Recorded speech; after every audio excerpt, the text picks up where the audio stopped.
जी नाज़रीन अस्सलाम वालेकुम। उम्मीद है आप खैरियत से होंगे। जैसे मैंने आपको बताया था कि मेरी एक सीरीज़ चल रही है कि आपने फ़ोकस को कैसे इंक्रीज़ करना, और मैंने पिछली वीडियोस में बाकायदा फ़ोकस को डिफ़ाइन भी किया है, फ़ोकस क्या होता है, उसका फ़ायदा क्या होता है। और मैं mother of focus of all cognitive skills क्यों कहता हूँ कि फ़ोकस जो है इंसान की जितने भी कॉग्निटिव स्किल्स हैं, कॉग्निटिव स्किल का मतलब ये है कि वो स्किल जो सिर्फ इंसान के पास है, जिसमें डिसीजन मेकिंग है, जजमेंट है, क्रिटिकल थिंकिंग है। तो इस सारे जो स्किल्स हैं ना ह्यूमन के, जो कॉग्निटिव स्किल्स हैं, इनका जो mother of all cognitive skills है वो फोकस है। क्योंकि आप फोकस नहीं ना करते तो आप जज भी किसी को नहीं कर सकते। फोकस नहीं करते आप किसी को असेस भी नहीं कर सकते। आप फोकस नहीं करते आपकी लर्निंग नहीं होती, आपकी मेमोरी नहीं होती, मेमोरी नहीं बनती, आप डिसीजन मेकिंग नहीं कर सकते। तो इसीलिए मैं आपको बताऊं कि जिन लोगों में डिसीजन मेकिंग पुअर होती है, जिन लोगों में जजमेंट पुअर होती है, उनका फोकस भी कहीं ना कहीं पुअर होता है, और इसी तरह उनकी मेमोरी भी बहुत पुअर होती है।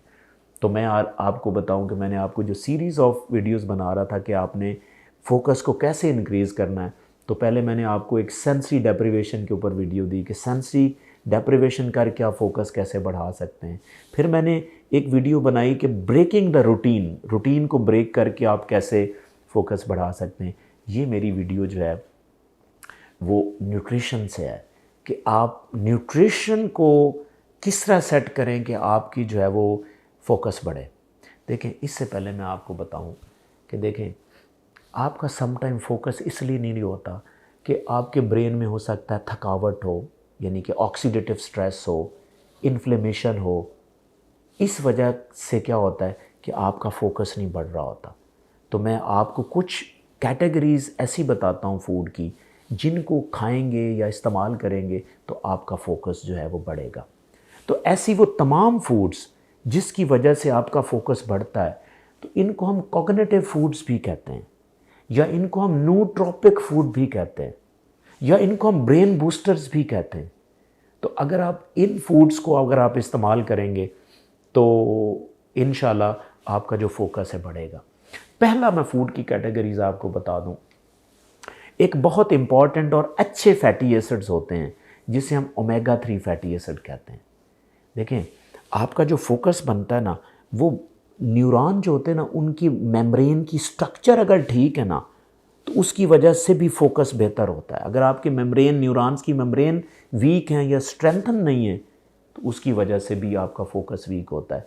तो मैं आपको बताऊं कि अगर आप ओमेगा 3 फैटी एसिड का इस्तेमाल करते हैं तो आपकी जो न्यूरॉन के जो मेम्ब्रेन्स हैं वो स्ट्रेंथन होती हैं, क्योंकि आपकी न्यूरॉन्स के जो एक ख़ास किस्म का एक बॉडी के साथ एक फाइबर्स होते हैं जिसे हम एक्सॉन कहते हैं, वो फैटी एसिड से बने होते हैं। तो अगर आप ओमेगा 3 फैटी एसिड खाते हैं तो उसकी वजह से क्या होता है कि आपके न्यूरॉन स्ट्रेंथन होते हैं, जिसकी वजह से साइनेप्सेस ज़्यादा बनते हैं।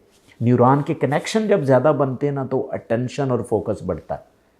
तो अगर आप ओमेगा 3 फैटी एसिड खाएंगे रूटीन में, ये चीज़ें रूटीन में आपने खानी, तो आपका फोकस जो है वो इंक्रीज़ होता है। अब क्वेश्चन ये कि ओमेगा 3 फैटी एसिड किस में होता है। मैं आपको 2-3 चीज़ें बता देता हूँ कि सबसे ज़्यादा ओमेगा 3 फैटी एसिड फ़िश के अंदर है। अगर आप फ़िश को रूटीन में लेते हैं तो this is really really important for your mental health. जितनी भी कॉग्निटिव स्किल्स हैं आपके लिए वो इंतहाई अहम चीज़ है। हाँ, अगर आप वालनट्स लेते हैं, वालनट्स के अंदर जो है वो भी एक ओमेगा 3 फैटी एसिड के साथ वो रिच कंपोनेंट होता है। तो इसी तरह पहला जो मैंने आपको आइटम बताया। दूसरा मैं आपको ये बताता चलूँ कि आपका जो ब्रेन है, this is more prone for inflammation. यानी कि देखिए, आप बहुत सी चीज़ें ऐसी खाते हैं जैसा कार्बोहाइड्रेट या ज़्यादा शुगर जब आप लेते हैं तो उसकी वजह से आपके ब्रेन के अंदर इन्फ्लेमेशन के चांसेस ज़्यादा होते हैं।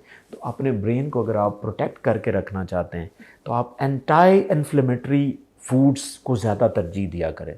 जिसमें मैं अक्सर कहता हूँ कि हमारे यहाँ वेजिटेबल्स के अंदर स्पेशली जो स्पाइसेस है उसके अंदर मैं आपको बताऊँ, जो टर्मेरिक है, ठीक है, जिसके अंदर करक्यूमन एक कंपाउंड होता है, अगर आप उसका इस्तेमाल करते हैं तो वो एंटी इन्फ्लेमेटरी है, यानी कि सोजिश, ब्रेन की सोजिश को कम करता है, जिसकी वजह से आपका फोकस और अटेंशन जो है वो बेहतर होता है। इसी तरह अगर आप, एक और चीज़ होती कि जैसे आप ब्रेन से काम ले रहे होते हैं तो ब्रेन के अंदर ना ऑक्सीडेंट्स ज़्यादा प्रोड्यूस होते हैं, जिससे ऑक्सीडेटिव स्ट्रेस ज़्यादा क्रिएट होती है।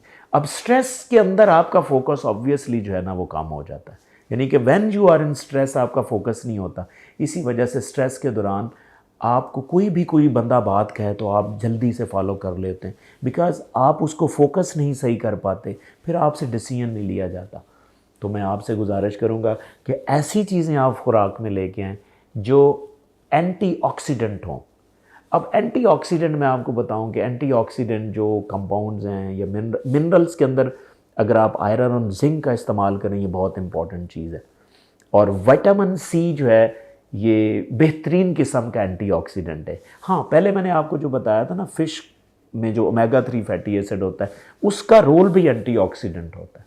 तो आप अगेन ये समझें कि जो फ़िश का इस्तेमाल है या ओमेगा 3 फैटी एसिड का इस्तेमाल है वो इंतहाई क्रूशल हो जाता है। तो इसके अलावा मैं आपको एक और कंपोनेंट बताता हूँ कि आपका जो ब्रेन है ना उसमें फटीग भी बहुत होती है, यानी कि थकावट भी बहुत होती है। अगर आप थकावट का कहीं इलाज करें ना, ब्रेन की फटीग के ऊपर काम करें, तो ये आपके लिए इंतहाई अहम है। अब इसके लिए जो इम्पॉर्टेंट चीज़ होती है ना वो है थियानीन। थियानीन एक ऐसा कंपाउंड होता है जो ग्रीन टी के अंदर होता है, और मैं आपको बताता चलूँ कि ये थियानीन जो है ये आपके जो ब्रेन की वेव्स है ना इसको स्लो करता है। जब ब्रेन वेव्स आपकी स्लो होती ना तो वो अल्फा ब्रेन वेव्स में चला जाता है ब्रेन। तो अल्फा ब्रेन वेव्स जब चल रही होती ना तो आपका ब्रेन रिलैक्स होता है। और आपके लिए इंतहाई ये इम्पॉर्टेंट चीज़ है कि जब भी आपका ब्रेन स्लो काम करता आप हाईली फोकस्ड होते हैं। जैसे मैं आपको बताऊं, जब आप अक्सर नमाज में होते हैं ना तो आप रिलैक्स होते हैं, तो आपका ब्रेन जो है वो अल्फ़ा वेव्स में होता है, इसीलिए आप ड्यूरिंग द प्रेयर आप फोकस्ड होते हैं। ठीक है, और स्पेशली नेचुरली अगर आप देखें तो आपका जो ब्रेन वेव्स अल्फ़ा होती हैं वो मॉर्निंग टाइम ज़्यादा होती हैं, इसीलिए आप मॉर्निंग टाइम भी ज़्यादा फोकस्ड होते हैं। तो इसीलिए आप कोशिश करें कि जो थियानीन कंपाउंड है जो ग्रीन टी के अंदर होता है, अगर आप ग्रीन टी का इस्तेमाल भी रेगुलर करते हैं तो आपका जो फोकस है वो बेहतरीन फोकस रहता है। इसी तरह एक और चीज़ मैं आपको बताता चलूँ, एक और ख़ास किस्म के कंपाउंड्स होते हैं जिन्हें हम फ्लेवोनॉइड्स कहते हैं। अब फ्लेवोनॉइड्स का जो कंपोनेंट है ना वो ब्लड सर्कुलेशन को इंक्रीज़ करता है। अगर आप रूटीन में फ्लेवोनॉइड्स का यूज़ करते हैं ना तो बिलीव मी आपकी ब्लड सर्कुलेशन जो है वो इंक्रीज़ होती है, जिसकी वजह से आपके ब्रेन को ऑक्सीजन ज़्यादा मिलती है। जब आपके ब्रेन को ऑक्सीजन ज़्यादा मिलती है तो आपका ब्रेन फ्रेश और रिलैक्स होता है और फोकस जो है वो बढ़ाता है। अब ये जो फ्लेवोनॉइड्स केमिकल्स हैं या कंपाउंड्स हैं ये कहाँ पे ज़्यादा होते हैं? अगेन ग्रीन टी का मैं बताऊंगा कि ग्रीन टी के अंदर फ्लेवोनॉइड्स बहुत ज़्यादा हैं, और चॉकलेट के अंदर भी जो डार्क चॉकलेट होती है, ठीक है, जिसमें कोकोच है वो 70% तक होता है, वो चॉकलेट जो है वो उसके अंदर अगेन फ्लेवोनॉइड ज़्यादा होते हैं। अगर आप इनका इस्तेमाल करते हैं, और ये मैंने जो जेनेरिक कुछ फूड्स बताई अगर आप इनका इस्तेमाल करते हैं तो believe me you will be getting a high level of focus. Thank you very much. हाँ, इंशाल्लाह मैं नेक्स्ट वीडियो में ये बताऊंगा कि कुछ आपके ईटिंग बिहेवियर्स भी ऐसे होते हैं, कुछ ईटिंग बिहेवियर ऐसे होते हैं जो आपका, यानी कि आप खाते किस स्टाइल से हैं, क्या चीज़ ज़्यादा खाते हैं या कैसे खाते हैं। तो मैं आपको कुछ ऐसे ईटिंग बिहेवियर्स भी अगली वीडियो में इंशाल्लाह बताऊंगा जो आपके फोकस को किल करते हैं। तो आप मेरे साथ रहिएगा नेक्स्ट वीडियो तक, इंशाल्लाह वो भी आपके लिए मैं वीडियो बना रहा हूँ। Thank you so much.